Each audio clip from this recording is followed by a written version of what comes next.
नमस्कार।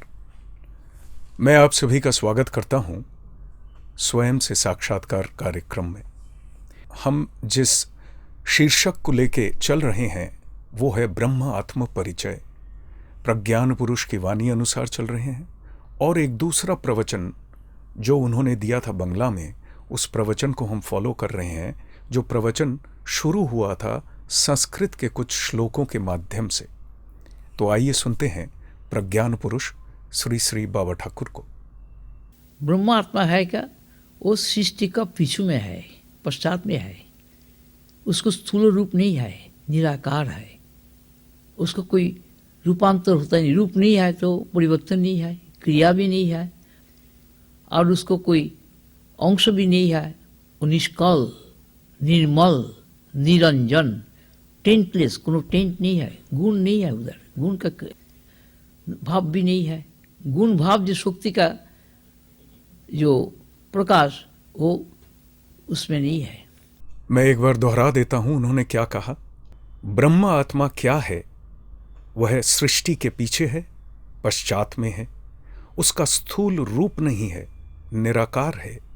उसका कोई रूपांतर नहीं है, रूप नहीं है तो परिवर्तन भी नहीं है, क्रिया भी नहीं है, और उसका कोई अंश भी नहीं है। वह निष्कल, निर्मल, निरंजन, टेंटलेस, कोई टेंट नहीं है, गुण नहीं है, गुण का भाव भी नहीं है। गुण भाव जो शक्ति का प्रकाश है वो उसमें नहीं है। हमने पिछली कड़ी में जो श्लोक डिस्कस किया था उसमें देखा था कि बचपन में मास्टर जी ने उनसे जब पूछा था कि विशेषण जो है उसकी डेफिनेशन मुझे दो, तो उन्होंने कहा था कि विशेषण एक ऐसी चीज़ है which qualifies the noun but minimizes its quality. तो ये जो गुणों की बात आती है, ये गुणों का बात उन्होंने खुद ही जिक्र किया है इस अपने प्रवचन में। लेकिन ये जो गुणातीत अवस्था है या निर्गुण अवस्था है, जहाँ पे गुणों का कोई खेल ही नहीं है, वो अवस्था है हमारे आत्मस्वरूप की। तो परिचय जो हमारा नहीं है हमारे आत्मस्वरूप से, उसका कारण केवल ये है कि हम ये गुणों से जो बंधन पैदा होता है, चाहे वो कितने भी अच्छे गुण हो या बुरे गुण हो, ये एक बंधन दशा को डिस्क्राइब करता है। मैं ऐसा हूँ, ऐसा हूँ, ऐसा हूँ, लोगों के मुंह से सुन सुन के मैं अपने को उस दायरे में बांध लेता हूँ। अगर किसी ने मेरे को कह दिया कि तुम बहुत अच्छे हो इस काम में, तो मैं क्या करने लगता हूँ, मन बुद्धि का ये काम है, मैं मन बुद्धि से अपने आप को जोड़ के बैठा हूँ। ख्याल रखिएगा, जीव दशा है। तो मैं क्या करने लगता हूँ, जब कोई मेरी तारीफ कर देता है और बता देता है कि तुम तो इसमें बड़े पारदर्शी हो, मैं उसको I want to live it, मैं उसको जीना चाहता हूँ। बारंबार कोशिश करता हूँ कि ये साबित हो कि मैं वाकई पारदर्शी हूँ। कोई ये ना कह दे कि मेरे से गलती हो गई, मैं कहीं कहीं कुछ काम गलत कर बैठा। ये या ख्याल करिएगा दोस्तों, जीवन में खुद ही खुद का ख्याल रखना होता है हमें। कोई दूसरे ने क्या कहा क्या नहीं कहा वो ठीक है, वो आप सुन लीजिए, वो वैर भाव वाली बात नहीं है। लेकिन खुद ही खुद को देखिए, मैं जो जी रहा हूँ क्या जी रहा हूँ।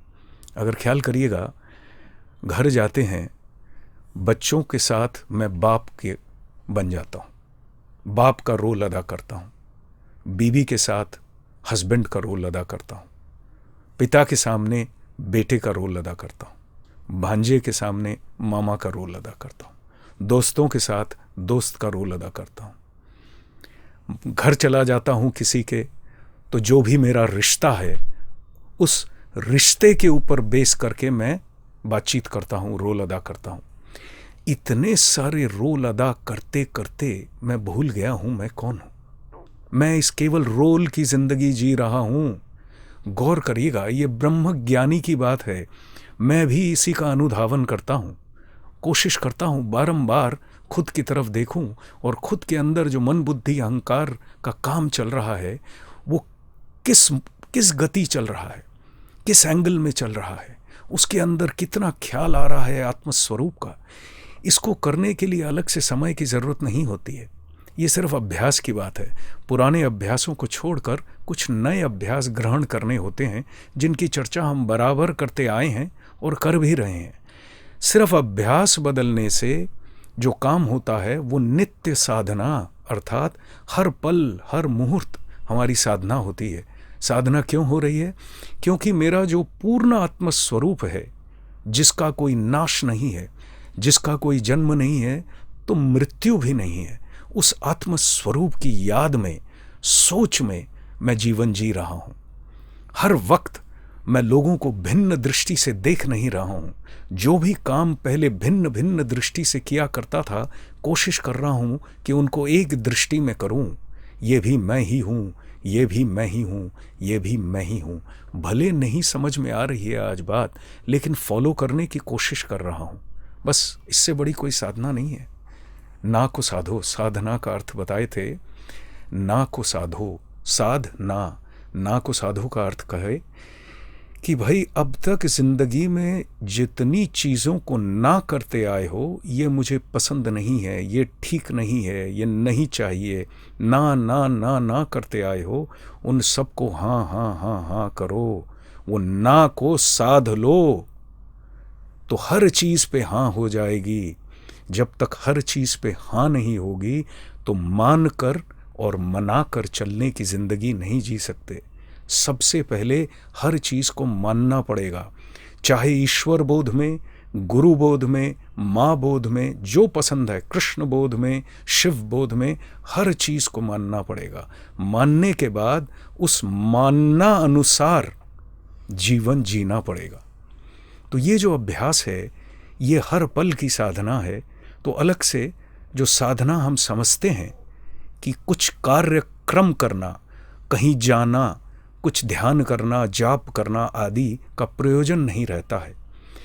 आज के युग में ये दवा इसलिए दी गई है कि आज के युग में लोगों का समय बहुत कम है। समय का इतना अभाव है कि कुछ और करने का समय नहीं है।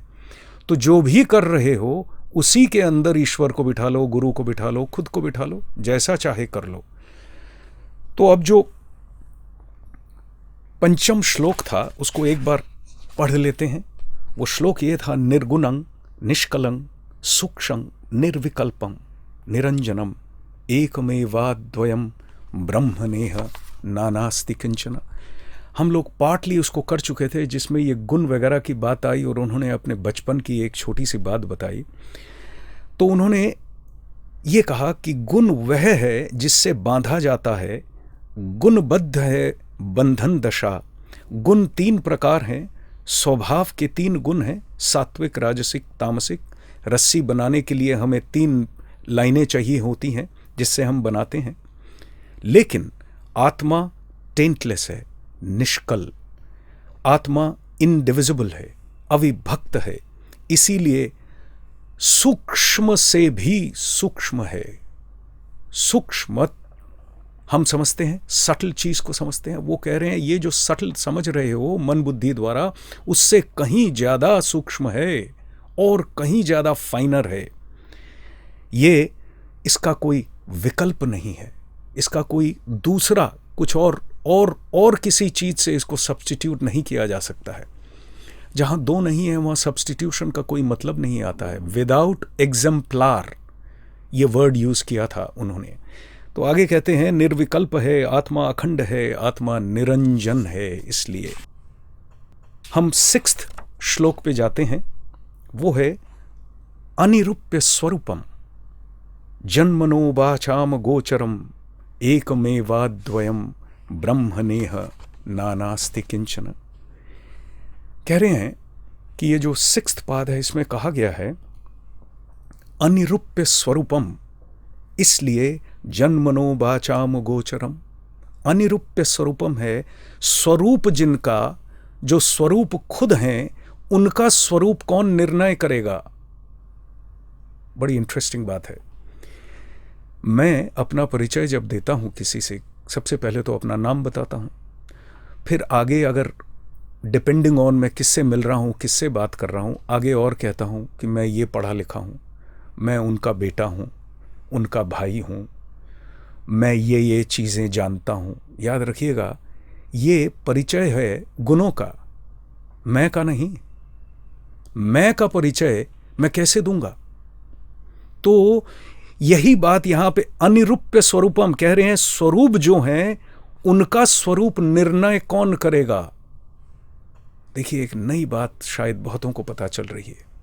जितनी बातें हम अपना परिचय देते हुए दूसरे को बताते हैं, वो सारी बातें रिलेटेड हैं आउटर एक्टिविटी से, या मेरे मन बुद्धि अहंकार के जो गुण हैं उनको मैं दर्शाता हूँ अपने आप को दिखाने के लिए। अपनी ये जो इंडिविजुअल एंटिटी है, इस व्यष्टि मैं को मेंटेन करके रखता हूँ जब मैं अपना परिचय देता हूँ।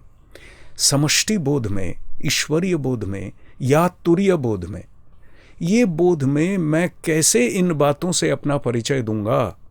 मेरे को आइदर चुप बैठे रहना है और कहना है कि मैं तो मैं ही हूँ। उनसे जब पूछा जाता था तो वो यही कहते थे, मैं तो मैं ही हूँ। लोग कहते थे आप कैसे हैं? बोलो क्या बताऊँ, मैं तो मैं ही हूँ। देह जो है वो अलग अलग सिचुएशन से गुजरता है, मैं तो मैं ही हूँ, मेरा परिचय यही है, मैं केवल मैं हूँ। तो कह रहे हैं कि स्वरूप जो खुद हैं उनका स्वरूप कौन निर्णय करेगा? इसलिए ब्रह्म है वाक्य मन के अतीत।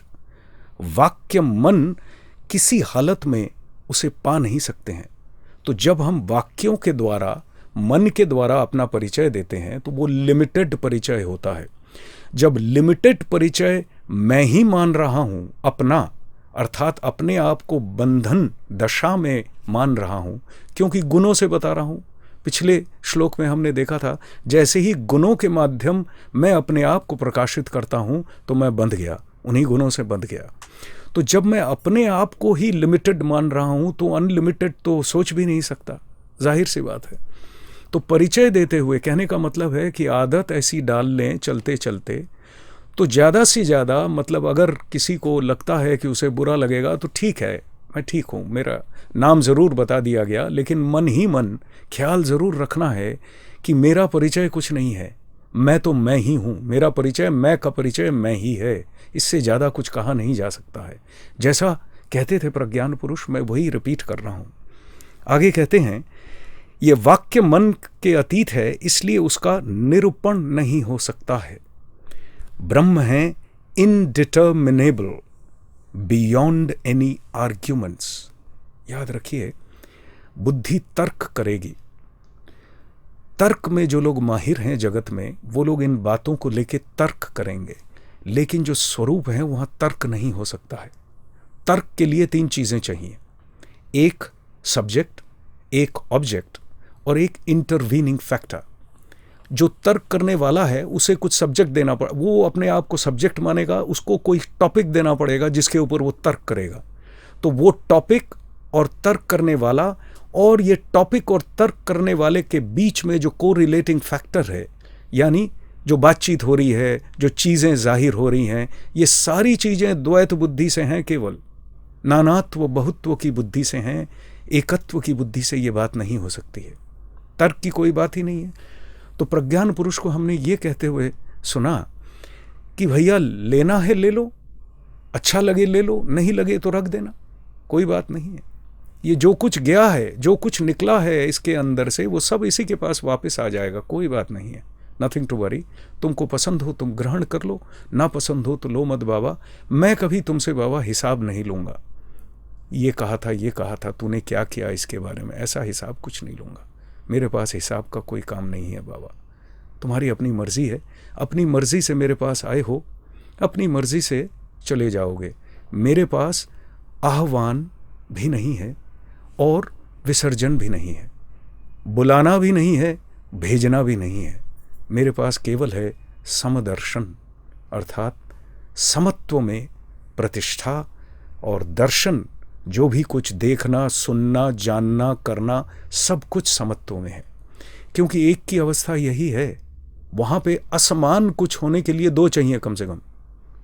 भाई हवा वहाँ से यहाँ बह रही है, बहुत हवा बह रही है, बड़ा अच्छा लग रहा है। अरे कहीं पे प्रेशर ज़्यादा है, कहीं पे कम है, ज़्यादा प्रेशर से हवा चल के आ रही है कम प्रेशर की जगह पर, तो असमान हो गया ना। असमानता के बगैर जगत नहीं चल सकता, क्योंकि जगत का अर्थ ही है जो जात होता है और गत होता है, जात होता है और गत होता है, जगत। हम आज भी इस कड़ी को समाप्त नहीं कर पाए, हमारा समय समाप्त हो गया।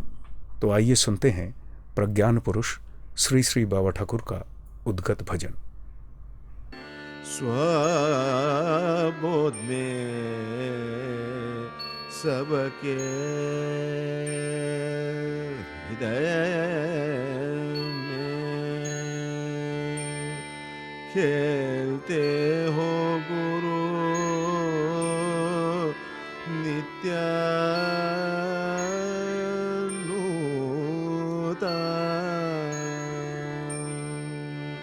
स्वबोध में सबके हृदय में, स्वबोध में सबके हृदय में खेलते हो गुरु नित्यानूतन,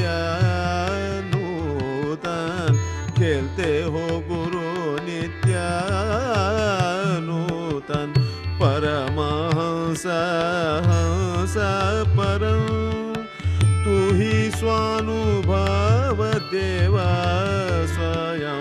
परमहंस हंस परम तू ही स्वानुभव देव स्वयं। स्वबोध में सबके हृदय में खेलते हो गुरु नित्यानूतन।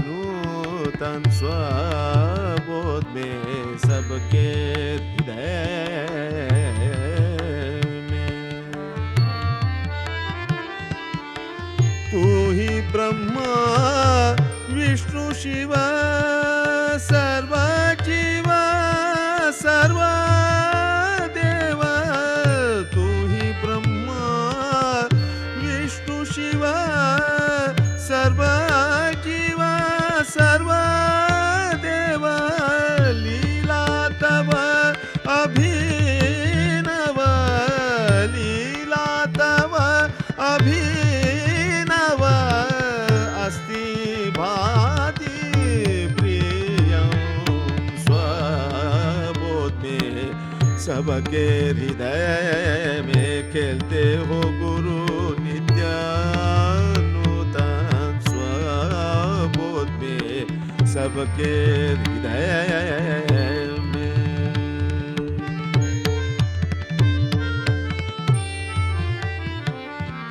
तू ही ईश्वर आत्मा, तू ही ब्रह्म सनातन। तू ही ईश्वर आत्मा, तू ही ब्रह्म सनातन। निर्गुण गुणी अंतर्यामी, निर्गुण गुणी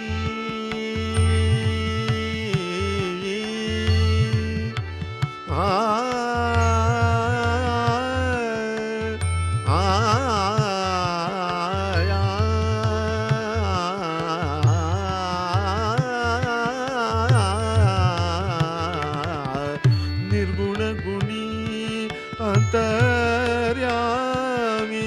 परमात्मा पुरुषोत्तम, परमात्मा पुरुषोत्तम। स्वबोध में सबके हृदय में खेलते गुरु, खेलते हो